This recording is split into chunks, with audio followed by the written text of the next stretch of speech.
Hey friends, welcome to Cooksapp. എല്ലാവർക്കും സുഖമാണെന്ന് വിശ്വസിക്കുന്നു. അപ്പോൾ ഇന്നത്തെ ഒരു വീഡിയോ എന്ന് പറയണത് കുറച്ച് പേര് റിക്വസ്റ്റ് ചെയ്തിട്ടുണ്ടായിരുന്ന ഒരു വീഡിയോ ആണ്. ബേക്കിംഗ് സബ്സ്റ്റിറ്റ്യൂട്ട്സ് അല്ലെങ്കിൽ കേക്ക് ഉണ്ടാക്കാനുള്ള സബ്സ്റ്റിറ്റ്യൂട്ട്സ് എന്തൊക്കെയാണ്, അതേപോലെ ബേക്കിംഗ് ടിപ്സ്, അതൊക്കെയാണ് നമ്മൾ ഇന്നത്തെ വീഡിയോയിൽ ഡിസ്കസ് ചെയ്യാൻ പോകുന്നത്. അപ്പോൾ തുടങ്ങുന്നതിന് മുന്നേ നമുക്ക് എന്തൊക്കെയാണ് ബേസിക് ഇൻഗ്രീഡിയൻസ് ഓഫ് ബേക്കിംഗ് നോക്കാം. അതിൽ ഫസ്റ്റ് വരുന്ന ഫ്ലവർ ആണ്. ഫ്ലവർ എന്ന് പറയുന്നത് ആട്ടയാവാം, അതല്ലെങ്കിൽ റിഫൈൻഡ് ഫ്ലവർ ആവാം. പിന്നെ വരുന്നത് ബേക്കിംഗ് സോഡയാണ്, പിന്നെ ബേക്കിംഗ് പൗഡർ. ഇത് രണ്ടും റേസിങ് ഇൻഗ്രീഡിയൻസ് ആണ്. പിന്നെ ഉള്ളത് salt, sugar, water, milk, butter, oil. ഇതൊക്കെ നമുക്ക് ടേസ്റ്റും അതേപോലെ തന്നെ സ്മൂത്ത്നെസ് തരാൻ വേണ്ടിയിട്ടുള്ള ഇൻഗ്രീഡിയൻസ് ആണ്. അടുത്ത എല്ലാവർക്കും സംശയമുള്ള ഒരു കാര്യമാണ്, എന്തിനാണ് ബേക്കിംഗ് സോഡ, എന്തിനാണ് ബേക്കിംഗ് പൗഡർ, രണ്ടിൻ്റെയും വ്യത്യാസം എന്താണ് എന്നുള്ളതാണ് ചോദ്യം. അപ്പോൾ രണ്ടിലും സോഡിയം ബൈകാർബണേറ്റ് തന്നെയാണുള്ളത്, പക്ഷേ രണ്ട് വ്യത്യാസം ആണ് മെയിനായിട്ടുള്ളത്. ഈ ബേക്കിംഗ് സോഡയ്ക്ക് ആസിഡും ലിക്വിഡും വേണം ആക്ടിവേറ്റ് ആവാൻ വേണ്ടിയിട്ട്. ബേക്കിംഗ് പൗഡറിന് ഓൾറെഡി അതിൻ്റെ ഉള്ളിൽ സൾഫേറ്റും ഫോസ്ഫേറ്റും പോലത്തെ ആസിഡ്സ് ഉണ്ടാവും. അപ്പോൾ ഒരു ലിക്വിഡ് മാത്രം മതി ആക്ടിവേറ്റ് ആവാൻ വേണ്ടിയിട്ട്. അപ്പോൾ നമ്മൾ ബേക്കിംഗ് സോഡയുടെയും ബേക്കിംഗ് പൗഡറിൻ്റെയും വ്യത്യാസത്തിനെ പറ്റി പറഞ്ഞു. ഇനി അത് നെക്സ്റ്റ് ക്വസ്റ്റ്യൻ വരുന്നത് രണ്ടും ആവശ്യമുണ്ടോ ബേക്കിങ്ങിൽ എന്നാണ്. ഓക്കെ, ബേക്കിംഗ് സോഡ എന്ന് പറയുന്നത് നമ്മുടെ കേക്ക് മിക്സ്ചറിനെ സോഫ്റ്റ് ആക്കിയിട്ട് അതേപോലെ തന്നെ എയറി മിക്സ്ചറാക്കി നമ്മളെ യൂസ് ചെയ്യാൻ സഹായിക്കുന്ന ഒരു സാധനമാണ് ബേക്കിംഗ് സോഡ. അപ്പോൾ അത് ബേക്കിംഗ് പൗഡറിനെ വെച്ച് കമ്പയർ ചെയ്യുമ്പോൾ കുറവ് അളവിൽ മതിയാവും. ബേക്കിംഗ് പൗഡർ എന്ന് പറയുന്നത് രണ്ട് സ്റ്റേജസിലാണ് വർക്ക് ചെയ്യണേ. ഫസ്റ്റ് പറയണത് അത് ലിക്വിഡിൻ്റെ കൂടെ മിക്സായിട്ട് അത് carbon dioxide gas release ചെയ്യും. അതുപോലെ ആ carbon dioxide gas release ചെയ്യുന്നതോടെ അതിൻ്റെ moisture of the cake absorb ചെയ്തിട്ട് കേക്കിനെ നല്ല സ്റ്റിഫാക്കാൻ വേണ്ടി സഹായിക്കുന്ന ഒരു സാധനമാണ് ബേക്കിംഗ് പൗഡർ. ഓക്കെ, ഇനി നെക്സ്റ്റ് എന്ന് പറയണത് ബേക്കിംഗ് പൗഡറും ബേക്കിംഗ് സോഡയുടെയും നമ്മൾ എടുക്കേണ്ട അളവ് എങ്ങനെയാണെന്നാണ്. ഓക്കെ, അപ്പോൾ നമ്മളൊരു കേക്ക് മിക്സ്ചർ എടുക്കുന്നുണ്ട്. അപ്പോൾ നിങ്ങൾക്ക് ഒരു സപ്പോസ് ഒരു 250 grams ഓഫ് ഫ്ലവറാണ് എടുക്കാൻ പറഞ്ഞിട്ടുള്ള ഒരു കേക്ക് മിക്സ്ചറിലെന്ന് വിചാരിക്കുക. അപ്പോൾ അതിൻ്റെ അളവ് എങ്ങനെയാണെന്ന് വെച്ചാൽ എവറി 150 grams നിങ്ങൾ 1/4 ടീസ്പൂൺ ഓഫ് ബേക്കിംഗ് സോഡയും അതേപോലെ തന്നെ 150 grams ഈക്വലൻ്റ് ആയിട്ട് നിങ്ങൾ 1 ടീസ്പൂൺ ഓഫ് ബേക്കിംഗ് പൗഡർ ഇടണം. അപ്പോൾ സപ്പോസ് 250 grams ആണ് നിങ്ങൾ ടോട്ടലായിട്ട് എടുക്കണമെന്ന് വെച്ചാൽ ഓൾമോസ്റ്റ് 1 ടീസ്പൂൺ ഓഫ് ബേക്കിംഗ് പൗഡറും ഒരു നുള്ള ബേക്കിംഗ് സോഡയും അതിൽ ആഡ് ചെയ്തിട്ടുണ്ടായിരിക്കണം.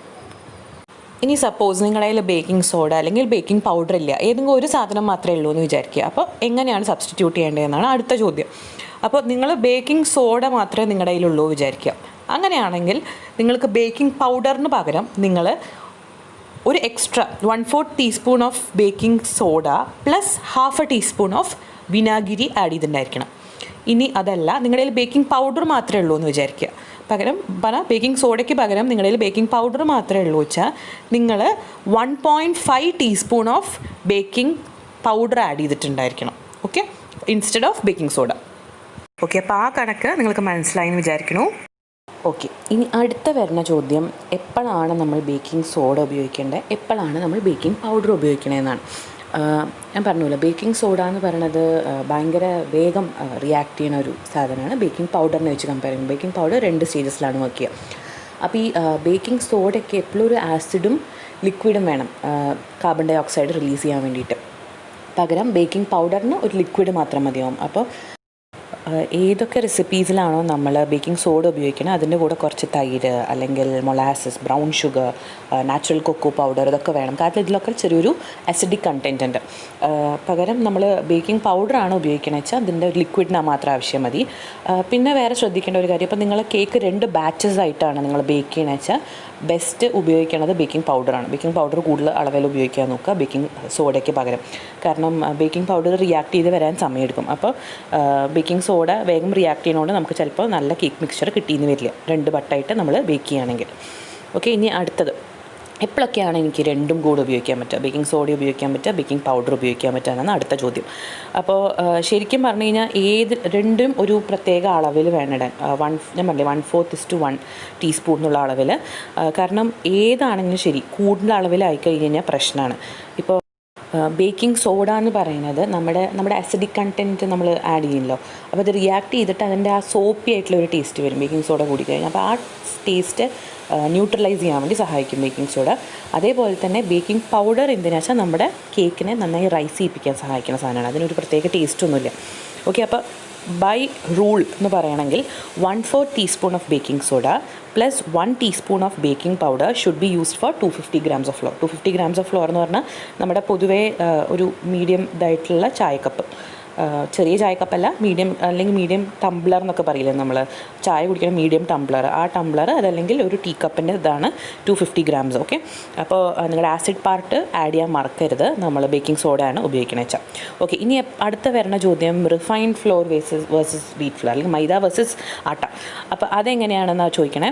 ഇപ്പോൾ നമ്മൾ ഏതെങ്കിലും ഒരു ഇൻഗ്രീഡിയൻറ്റിൽ നമ്മൾ 1 cup ഓഫ് മൈദ എടുത്തിട്ടാണ് ആ ഇൻഗ്രീഡിയൻറ്റ് ഉണ്ടാക്കണത് വെച്ചാൽ സെയിം സാധനം ആട്ട വെച്ച് ഉണ്ടാക്കുമ്പോൾ നിങ്ങൾക്ക് 3/4 cup ആട്ട മതിയാവും. കാരണം എന്താ വെച്ചാൽ ആട്ട കൂടുതൽ ഡെൻസാണ്, ഗ്ലൂട്ടൻ കണ്ടൻറ്റ് കൂടുതലുള്ളതുകൊണ്ട് ഡെൻസാണ്. മാത്രമല്ല നിങ്ങൾ 1/4 + 1 ടീസ്പൂൺ എന്നുള്ള ആ കണക്കുണ്ടല്ലോ ബേക്കിംഗ് സോഡയുടെയും ബേക്കിംഗ് പൗഡറിനെ, അതിനെ 1/4 teaspoon of baking soda plus 1.5 teaspoon of baking powder add ചെയ്യേണ്ടി വരും 250 grams ഓഫ് വീറ്റ് ഫ്ലോറിന്. ഓക്കെ, അപ്പോൾ ഇതാണ് കാരണം അത് റൈസ് ചെയ്യാൻ കുറച്ച് ബുദ്ധിമുട്ടാണ് നമ്മുടെ വീറ്റ് ഫ്ലോർ, ഗ്ലൂട്ടൻ കണ്ടൻറ്റ് ഉള്ളതുകൊണ്ട് അതിങ്ങനെ സ്റ്റിക്കി ആയിട്ടിരിക്കാൻ ചാൻസ് ഉണ്ട്. അപ്പോൾ നിങ്ങളെപ്പോഴും ആ ഒരു റേഷ്യോ എപ്പോഴും മനസ്സിൽ വെക്കണം.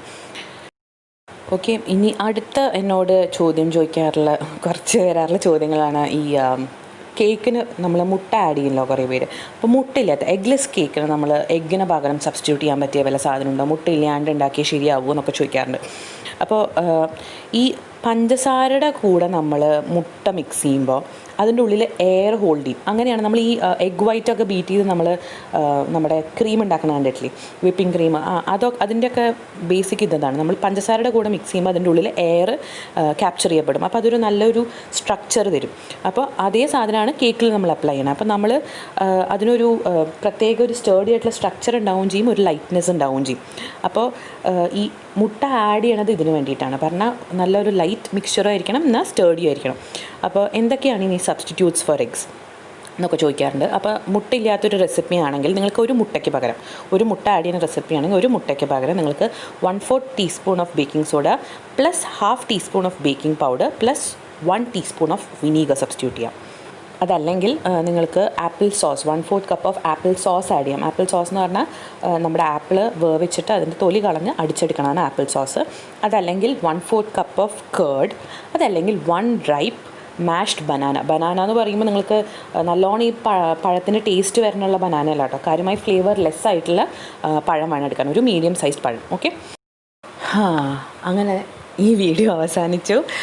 എനിക്ക് ഏകദേശം എല്ലാ ഡൗട്ടുകളും ക്ലിയർ ചെയ്യാൻ പറ്റിയെന്ന് വിചാരിക്കുന്നു. ഇനി വല്ല ഡൗട്ട് ഉണ്ടെങ്കിൽ എനിക്ക് മെയിൽ അയക്കാൻ മറക്കരുത്, അല്ലെങ്കിൽ താഴെ കമൻറ്റ് ചെയ്യാൻ മറക്കരുത്, സബ്സ്ക്രൈബ് ചെയ്യാൻ മറക്കരുത്, ഷെയർ ചെയ്യാൻ മറക്കരുത്. ബൈ.